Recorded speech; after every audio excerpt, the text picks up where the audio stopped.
everyone. Welcome to episode 3 of Author Talk. In this first series of interviews, we're focusing on authors who began writing later in life. If you haven't yet watched my interviews with Jane Beal and Dwight Parrish, I hope you'll go back to episodes 1 and 2 and check those out. Today, I'm interviewing author Linda Clark.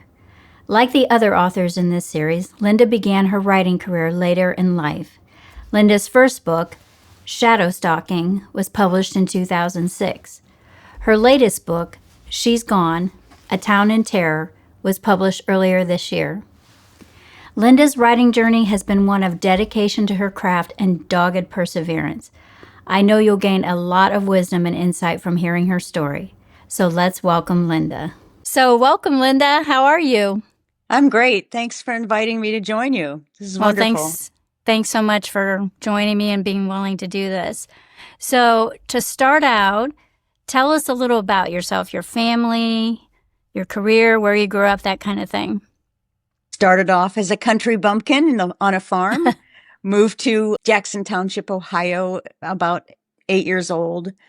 Had a wonderful school situation, loved graduating from Jackson.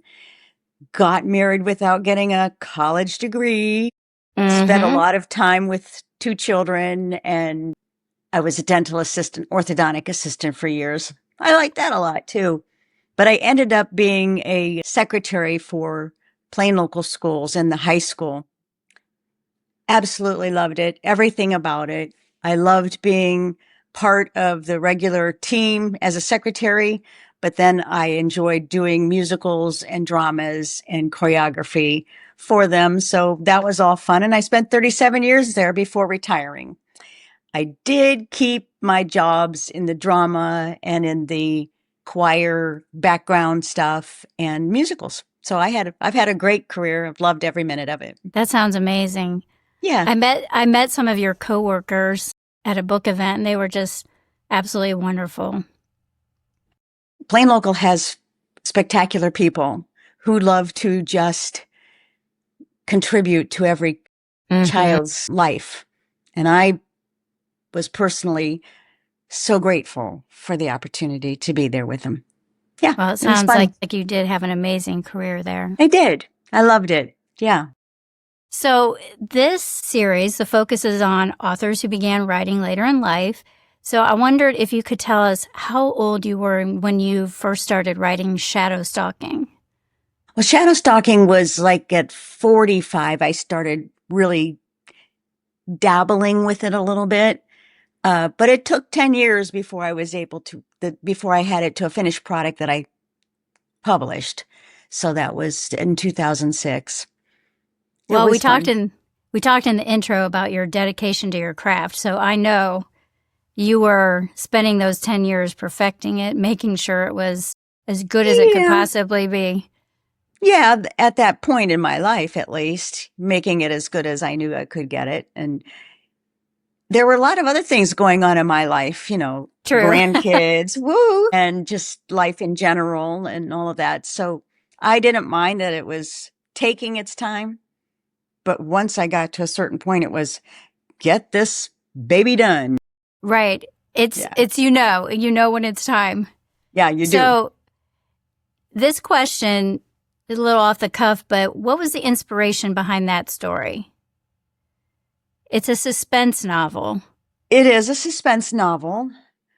I don't know if reading some suspense books made me want to give it a shot. It just was buried in the back of my mind, and I just wanted to get it out. And it had no real, there wasn't anything that intentionally brought me to that level. It was just get this story done, Yeah. Talk about it. So yeah. Well, that is an amazing thing for writers. You have this story and it's like giving birth. Yeah, and it is. You just want to get it out into the world at a certain point. You edit and work on it, and it's just time. Yeah. So your newest book, I'm going to hold it up again. Let me see here if I can get it so everybody can see it. She's Gone, A Town in Terror. You published this book earlier this year in 2025, and you were 72 when the book was published. So what encouragement can you offer to older writers about seeing their dreams come true about publishing a book?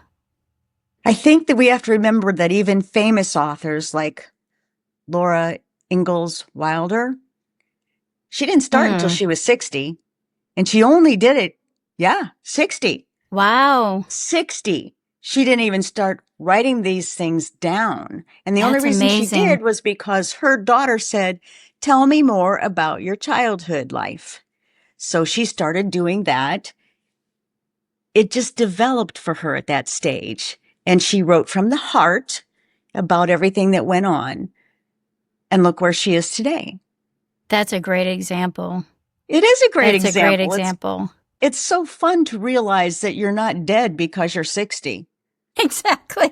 Well, I'm turning 60 next month, so that's a good thing to hear. Oh, well, you're not dead yet then. Okay. I'm not dead yet. It's like the Princess Bride.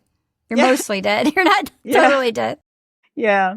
Well, some days I go, gosh, I'm just too old to be of value. But by writing, it has become my legacy. Yes. If it's to no one else, it's to my family. Yes. Who some of them don't read it because they don't have time to read. So put it in audio and maybe I'll listen to it, Mom, but that's okay. One day they're going to look back and they're going to say, my Grammy wrote this, or my mother wrote this, or my great-great-grandmother wrote this. Isn't this funny? Because AI does it all now. But not as good. Never as good. They will not have the inflection. They will not have the character development. They will not speak from the heart, which is what a good author will do. Right.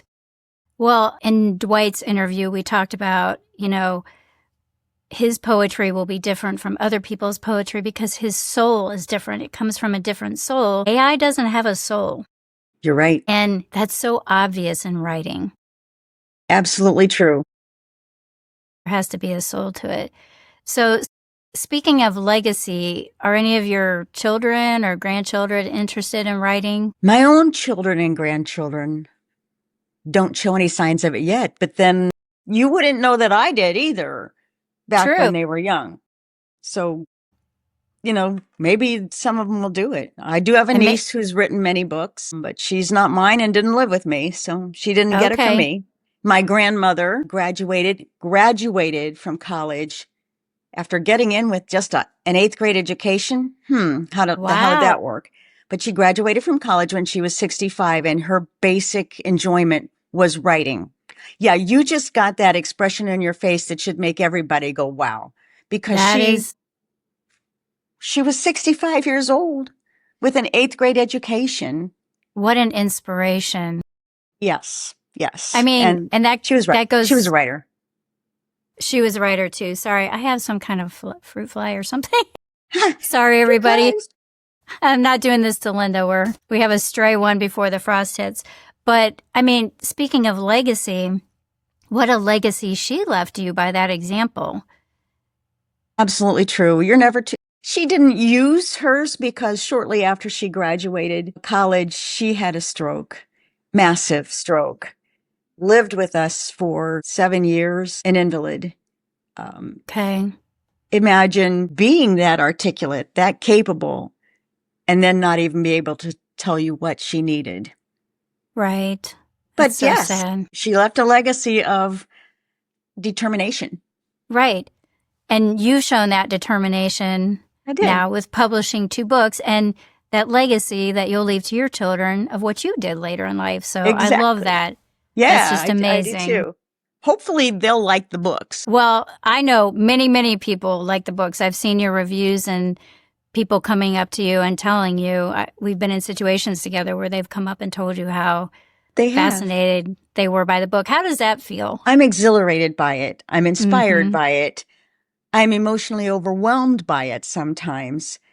I'm humbled by it and inspired by it. Yes. I think that's what every writer dreams of, is having that kind of feedback and validation for what they've written. Because writing is like a compulsion. You have to write. Yeah, it's just something you have to do for yourself. But then when other people enjoy it and they get so much out of it, that's just icing on the cake, I guess you would say. It is. I get random emails because I invited that from my from Yes. my readers. I get random emails that say, "Oh my gosh, I couldn't put it down. I loved everything about it. I can't wait for your next book." And I'm going, "Wow, that's not Hmm. from my husband." It's from somebody that I don't really know. And Yeah. yet They don't I have a love reason that. to say it because they love you. So that's even more, Yeah. that Yeah. validation. It's very exciting to have that happen. It is. It is a great feeling. So I wanted to ask you, you audited a writing class at Kent State University, the Start campus, Huh? and you were able to audit it because you're a senior citizen. Yes. So, Old person. an old person. Tell me about that experience, what the benefits were of that experience, what you got out of it, and what other older people might be able to get out of it. It teaches you so much on the level of who people are today as opposed to when I was much younger. So you sit in with all of these kids. Mm-hmm. Sometimes you're not excited by their responses because you'd rather that they were back old like me. And I thought that, just I had to work hard and do everything and then earn my way. They don't all feel that way today. Mm. But I loved hearing their critiquing of my work as well as the professor. I love the A plus plus pluses I got on some of my writing. That's awesome. I mean, I would never have gotten an A plus plus plus in anything in college when I was young. So this is great. It was affirming to me that I had some talent That's a toward it. good word. That's a good It word. is. Yeah. And it taught me that getting traditionally published was not the end all for my writing. Mm, It I love was that. to appreciate what I say and do rather Mm, than to look at everybody else's version of me as the truth, if you get what I'm okay. saying. I do. I do.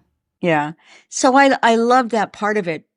I took an editing class that taught me that publishers are not doing the same thing they used to do. I Mm-hmm. learned how many people are out there writing and publishing now on their own or Yes. with a traditional publisher. But any way you look at it, you've got millions of books out there for people to pick from. Right. How do you craft your book or story or poetry to define your personality, your soul, that kind of thing? Mm-hmm. Mm-hmm. Whether it's important enough to set the stage for your writing, give a description, or to keep it to the point, you know, Mm-hmm. um, paragraph defining, just all of those things in the editing realm. I did a poetry twice. I took this poetry class. Yeah. Why? I don't know. I don't think I write poetry, but I do. And I learned the first basic I learned was you don't have to rhyme everything, Linda. It's Yes. okay Yes. to not rhyme anymore. That was a standard back in the day, in the early 70s. When we were young. Yeah, when I was younger, and that was a standard and center space, everything was centered. And now the rules changed. You can write what you want to write. I think that's what's so interesting is that rules do change in writing. And the other night at our writers group, we were talking about how an author had one sentence as a chapter, and then the next chapter had 2 paragraphs as a chapter, and then the next section was 6 pages as a chapter. Back in the olden days, you wouldn't do that kind of thing. Like you said, it would be very formatted in a particular way, and you wouldn't go outside of that. But the rules are always changing. And anything goes because Mm-hmm. your personality comes into the story. You no Mm-hmm. longer are subjected to this works, that doesn't work, don't do this. It's freeing Yes. to do that kind of thing. So I liked that. I took a class in creative nonfiction. It Okay. was rather eye-opening because it helped. I do have a story of my past, as everyone does. And I do write about it because it's therapeutic. Will I ever publish it? I don't know. There's some roughness to it. But I have shared it with some of my nieces and nephews who want to know about stuff like that. And then they say to me afterwards, wow, you really write that well. Again, it's not AI. It's your Right. soul. It's your It soul. is. And that's part of the legacy we were talking about earlier. Even if you never published that, your family members, some of them have read it and have been impacted by knowing your story. Right. And even seeing your style of writing. So Right. that's what writers do. That's what it's all about. That's for sure. Yeah. Yeah. Yeah. So- I did take other classes. I took the poetry, the short, and fiction writing. And in the fiction writing, I stepped out of bounds one day with the prompting that they gave me to do for the students. And I said, the heck with it. I'm going to write just descriptions because they keep telling me I need to describe things better. So I described a dilapidated house. There were no characters. There was nothing but what you saw within it. It turned out to be the beginning of my next story now that I'm telling, which is sort of funny to take that descriptive writing and just use it. I encourage people to do that now. So one scene was the prompt for your next entire novel. Yeah, well, yes, it's like a prologue in a sense, which I don't like to do much of, but I think it works well for that. And it sets the story in place just by, it's an inherited house. So when the person in 2025 finds it, is hers now. She's overwhelmed by its dilapidation. Yes. What do I do? Rip it down? I don't know. This isn't too cool anymore, I've got to change every wall, and there are holes in the wall and staircases that are crumbling and that kind of thing. Right. But I love that how a writer's mind works. That just that descriptive scene could set off a whole series of events in your mind. Exactly. That's just fascinating to me. My characters in She's Gone started off to be, 5 people, and one of them was like in the background. She became pretty much a lead character in this. In the forefront. Yeah, I never planned that. I didn't sit down and get an outline of my book to decide how it was going to go. You just, when you start writing, it's suddenly there in front of your face. And sometimes you go, oh, I like that, Sometimes I go, your character, you're gone. You've probably had this question too, but people have asked me, how do you come up with the characters? And like what you're describing right now, they direct you. They tell you where they want to be, and you might have to put them in their place, but it's almost like they speak to you. It sounds kind of mystical and weird, but I think I've mentioned this to you before, but there's a movie called The Man Who Invented Christmas. And it's about, the Christmas Carol, the writing of the Christmas Carol by Charles Dickens. And there's a scene in there I love because it perfectly displays how characters present themselves in a writer's mind. And Charles Dickens is in his study writing. And then all of a sudden, all these characters from his novels appear. And they start bossing him around and telling him what they want to do and what they want to be in the book. And he's trying to silence, So that's kind of how it is in our minds. It is. Yeah. This character is not moving in the direction. So, gosh, how did that guy die? Oops, Right. You can do that in that. One of my characters in the She's Gone book, not to tell the tale, but I loved how she wasn't there later on. And people might look at me and go, that came from you? Well, yeah, it did, in my mind. Right. Yeah, I could do it. It wasn't a real person. It's okay. Yeah, it's okay. It's just an entire world in the mind, though, which is incredible. So speaking of She's Gone, that's your newest book. It was published earlier this year. There's a theme in the book the major theme is about child abduction.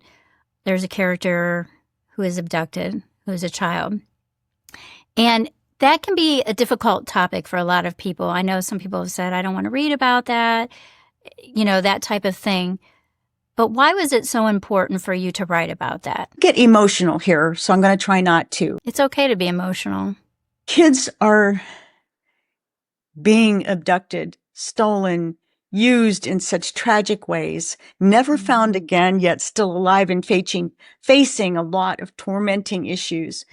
And all of that came even to more of a head when I watched Sounds of Freedom on the screen. Mm-hmm. Kids are so valuable and they are tossed around, abused. And I did not put that kind of stuff in my book.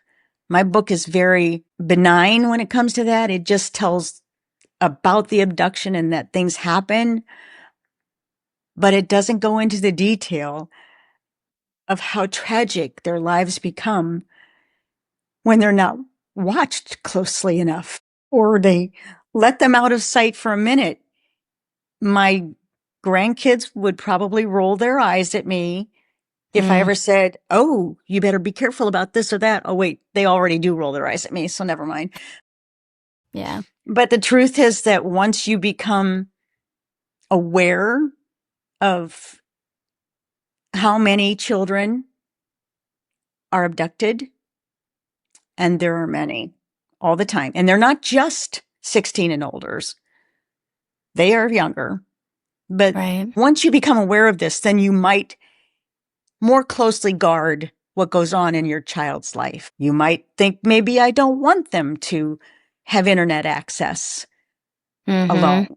Maybe I don't want them to have social media that destroys their images, just their self-worth. Kids, you might not know, are important to me.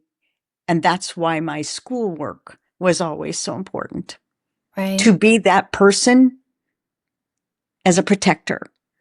So writing this story, I actually think that people have become more aware that it happens even in small towns, even in places that you would expect were safe and controlled. Right. So the idea was for me to just make it seem so safe where she lived and have it come to light that no place is safe enough to not be watching and protecting. So we have that's to be why vigilant. Yeah. And this story came out of the towpath, which I live nearby, and I would always love to ride it. But I would never want my children, young children especially, to ride it alone. Alone, right. So you said it in the idyllic town village of Canal Fulton, which I grew up there, part of my childhood. And it is an idyllic town. It's a small town. It's historical town, a historical downtown. And the towpath, which runs along the canal, like you're talking about, very idyllic. And so I think that's an important point, that you let people know it can happen anywhere. Right. But And I loved when I did this story as it developed, I loved bringing the townspeople into it and becoming a part of the search and becoming part of the family's survival and caring.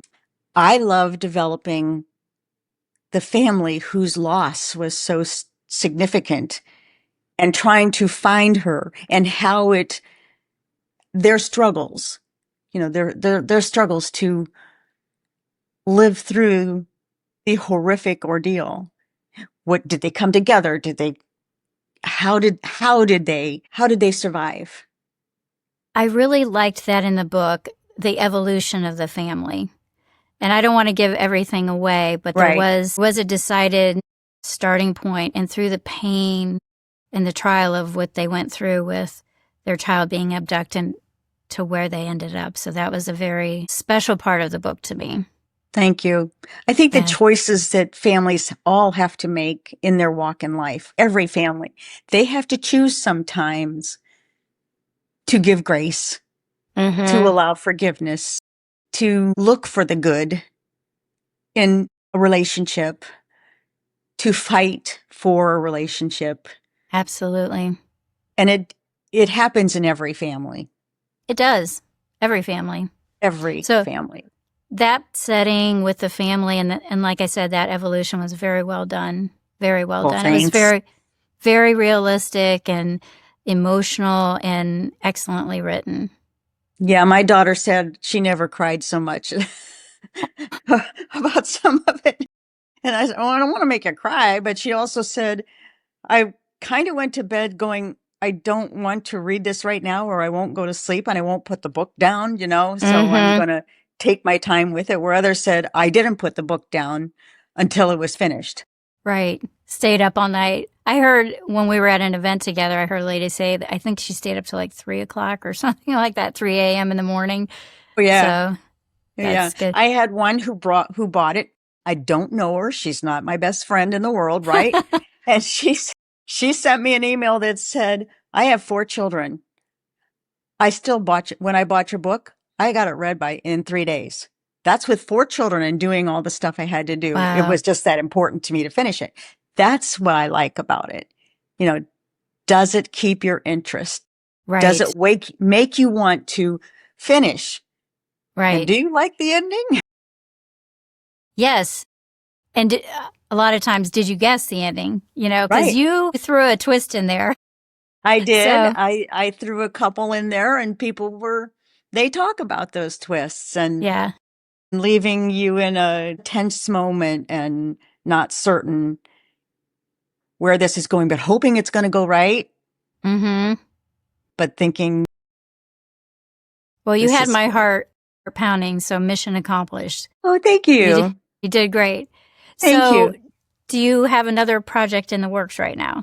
Ha, do Another book you? on the way? I do. Yeah. You and I, kind of get our hands mixed in a lot of different ways. I have 3, um, in development phases right now. One is a Awesome. historical fiction. Um, I can't wait to get this all done because it's already transforming in my mind. But my grandkids wanted me to write, again, historical fiction based on colonial times in Williamsburg.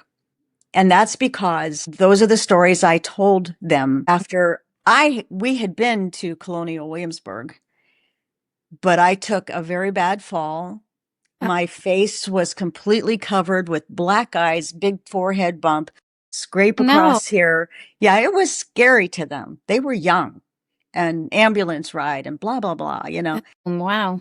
So instead, I didn't want them to focus on my bruised and brokenness. So I told them stories about 2 children who lived in Williamsburg. Wow. And those stories went on for years. I would just, Really? yeah, I would just they'd come over to spend the night and I'd tell them a story about Joseph and Josephine and this and that and the other. So Oh, about 4 years ago, my middle grandchild, who was 21 or so, said, "You ought to write those down." Sort of like Laura Ingalls Wilder right. and her daughter saying, she said, "You ought to write those stories down." Well, they were fiction, so I can tell the stories any way I want, right? Right. Right. And I'm trying really hard to recreate the story that I'm supposed to remember from when it was just a verbal story. I'll figure it out, and we're having Right. fun with Good luck that. with that, right? I know, but I've my 11-year-old is going to illustrate it. Well, that is wonderful. I know, and it won't matter what she does. It'll be perfect in the book. And that's the furthering of that legacy. Yeah. I Yeah. mean, they remember those stories with obviously great fondness. They want you to put it down in print. So, oh, that would be wonderful. Yeah. I It's hope you funny do because that. there's a dog in there that it's only has 3 legs. I never told the kids in the stories how he got lost a leg. I wrote one of the stories. My middle granddaughter, who had wanted me to do it, I had her read it, and she went, "I didn't know how he got that leg gone and everything." No, it's a story. So I just made that part up for you just now. I just love it because they really embraced it then, and it will be a nice little legacy for them to have. So I'm working on that one and working on the other historical fiction called The Pocket Watch. And then I'm doing I told you that the creative writing, nonfiction writing that I'm doing probably just for myself, but who Right. knows? But I'm Right. getting it all written down. So yeah. That's wonderful. So 3 in the works potentially. I love the idea of how the oral tradition where you're, telling the story becomes a written Yeah. story. I love Yeah. that I know. transition. I think too. Yeah. I'm very So excited.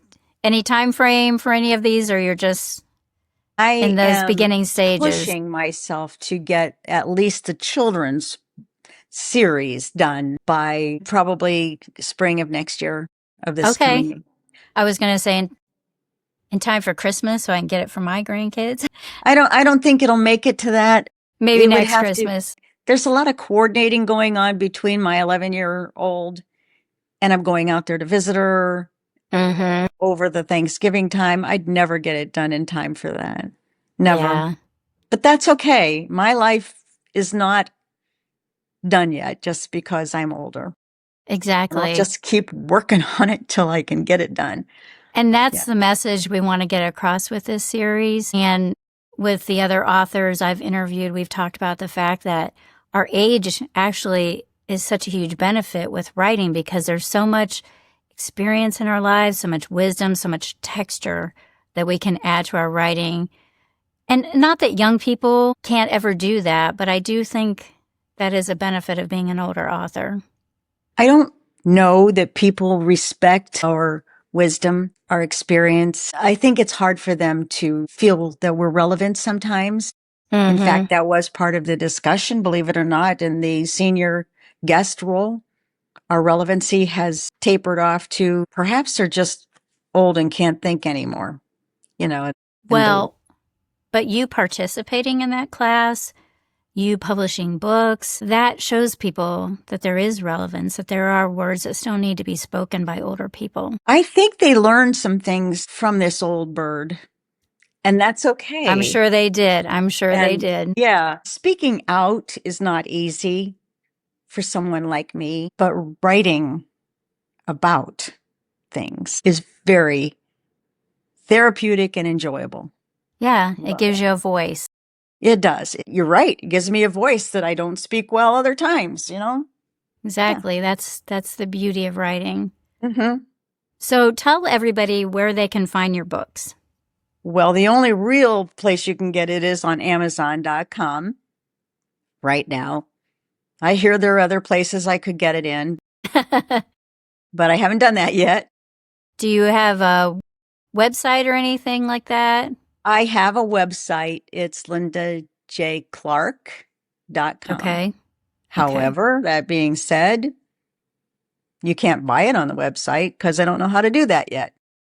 So people can purchase it on Amazon, but you do have a website and you're on social media, correct? I am Facebook, and I do have an author's page on Facebook, which is fun sometimes because I'll be on my other Facebook page, just Linda Clark, and there was something will pop up. Oh, you have another new follower, or you have someone viewing you on the author page. So they go, I wonder who that would be. You don't really know, but that was fun. Yeah, that's and awesome. And selling my books on Amazon.com, I realized, and I believe that everyone should know this, without reviews, preferably good ones. Right. Yeah. You are placed on a lower level algorithm. And so people don't see your book out of the millions that are out there until you get to a lot of reviews. Positive reviews will get you more books sold. Right. You want them to be honest. You want them to be encouraging, but you need them. Right. And so many people will write, a book will be sold, and they read my work. When they read my work, they go, oh my gosh, this was so wonderful. I loved it. Would you review it for me then, please? I think people are intimidated by the review process, the technology and what to write. But I think a good thing to tell people is that you can write one word. You can say amazing, incredible. You can say I loved it. And so it's really not difficult. And like you said, it does help authors get their work pushed Mhm. into the algorithm more. So that's a good piece of advice. So the last question, speaking of advice, what is your best advice to older writers? Write what you know about. Write your feelings. Write with expression of what goes on and be very vulnerable in a sense within your characters or whatever you're doing. Write with soul, to make sure you have that. Always carry a little notebook with you so that you can write down your thoughts. I mean, how many times have I been somewhere else at church sometimes, oops, and During the sermon. during the sermon, I'm writing about what's going to happen to Melanie. Don't tell my pastor because he's Sorry, Pastor. amazing. Yeah. He's an amazing man. I love to listen to him, but you need to be able to write something down if it comes to you at that moment so that you can create from there. So I have little books that I carry around. Or one of these thingies. Everybody has phones now. Just go in your notes and, write something down. Yes, you can. You're right. I started writing long time ago and was using notebook paper. Right. Even shadow stalking, my first one, was written on notebook paper at first. There's something then about, eventually. Yeah, there's just something about the feel of the pen in your hand and making the contact with the paper. Yeah. But it did eventually go to, there's something about a laptop where you can cut and paste. Right. Or remove entirely. So there's a lot easier. of benefit from all of that stuff too. But the notebook has been a really good thing for me. It just jotting down. And I think at our age too, there's that combination of old school and modern, technology. And we have the benefit of both and the feel of both too, I think, in our writing. So right. I think, and plenty of experiences to look back on and put on paper. Right. Decades and decades. Yeah, for sure. Grateful for it. Thank you so much for joining me and doing this interview. And I hope through it that people will find your novels and check them out and follow you on Amazon, follow you on Facebook. And again, Linda's books are Shadow Stalking and She's Gone, A Town in Terror. So thank you. Wait, here you go. There's my newest book. And I have it too. Yeah. So thank you so much, Linda, for joining me. Well, thank you for inviting me. What an honor and a privilege to know and be around you all the time. I've never known anyone who's been as helpful to everyone else and been the cheerleader for authors like you have been. I'm so grateful to you for all you've done. Well, thank you. Honestly. Thank you. I mean, it was my dream to write, and so I just love seeing those dreams come true for other people, and it's just a joy, to cheer everybody on. You can tell. So, well, thank you very much. Thank you. See you later. Bye. Bye, everybody.